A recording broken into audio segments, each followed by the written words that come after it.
It's really hard to describe how difficult the circumstances are for living out here in Skid Row.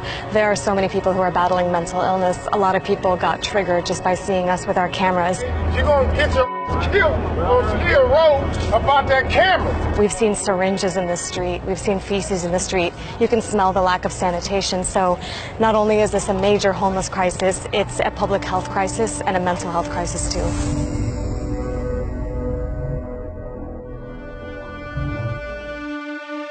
When you hear Los Angeles, you probably think movie stars, beaches, and endless shopping. What you don't hear, though, is that this is ground zero of America's homelessness crisis. I'm on Skid Row, which is the epicenter of it, and I'm about to tour these 50 square blocks where folks have hit rock bottom. LA's homeless population is exploding. The number of people living on the streets and in shelters has soared by 75% in the past 6 years. There are up to 60,000 homeless people in LA County on any given night. The largest concentration of them live here on Skid Row, a sprawling tent city in the heart of downtown LA. A UN official described living conditions here as shocking.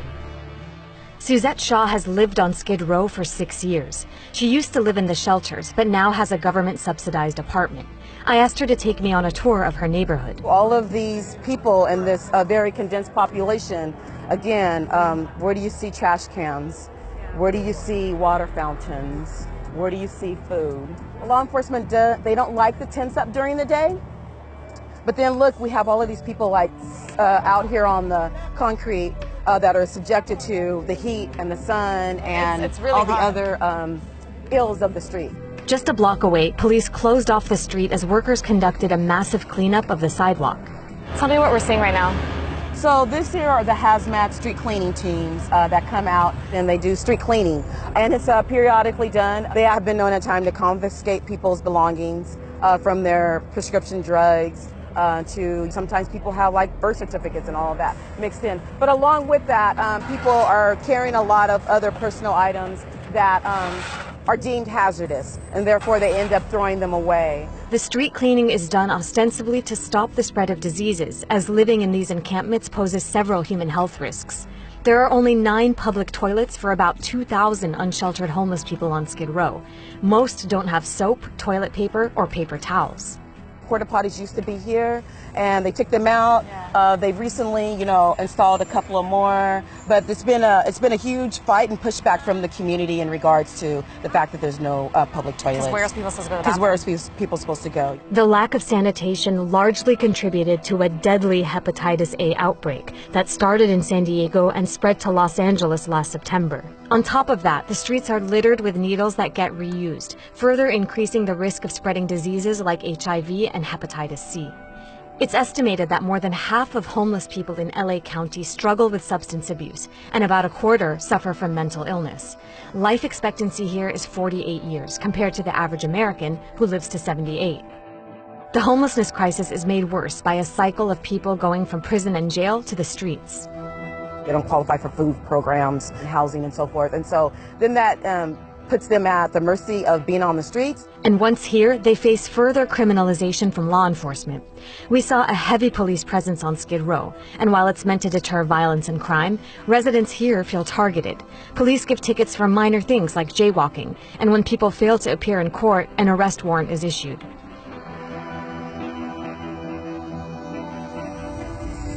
Oftentimes, former inmates with mental illness end up homeless without access to medical or psychiatric help. The death of 43-year-old Charlie Cunang, who was previously treated in a prison psychiatric hospital, brought this issue to national attention. You gotta step outside, man. We gotta figure out what's going on. Come on, brother. In 2015, Charlie was shot and killed by LAPD after a confrontation over a suspected robbery. The situation quickly escalates when officers force Charlie out of his tent and tase him. They take him to the ground, and that's when police say he reached for an officer's gun. He dropped my gun! He dropped my gun! He dropped my gun! Prosecutors said the officers acted in self-defense, and a police commission ruled that they were justified in the shooting. Suzette took me to the spot where Charlie was killed. Obviously, maybe we should have had a mental health team out here to maybe help the situation before then we chose to pull Charlie Cunang out of his tent, taser him, and then kill him.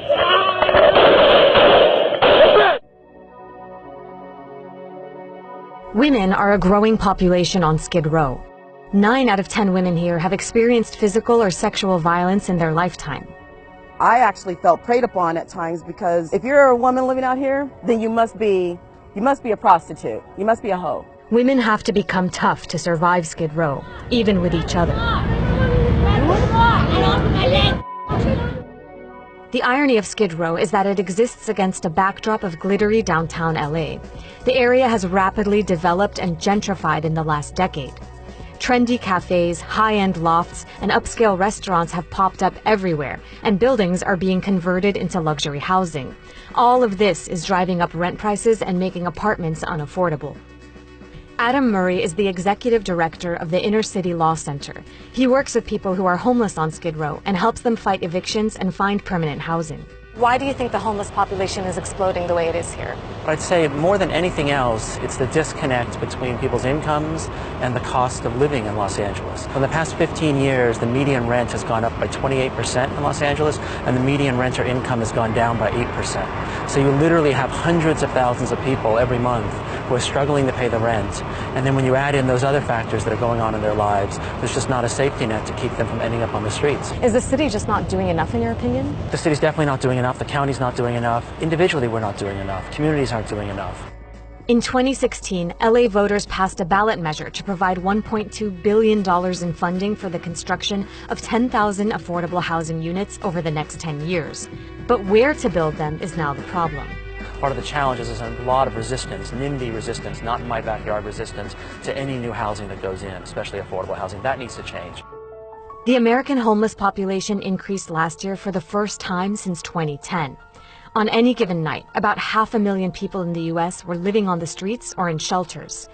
Meanwhile, President Trump and congressional Republicans want to cut spending on social safety net programs, including federal housing assistance.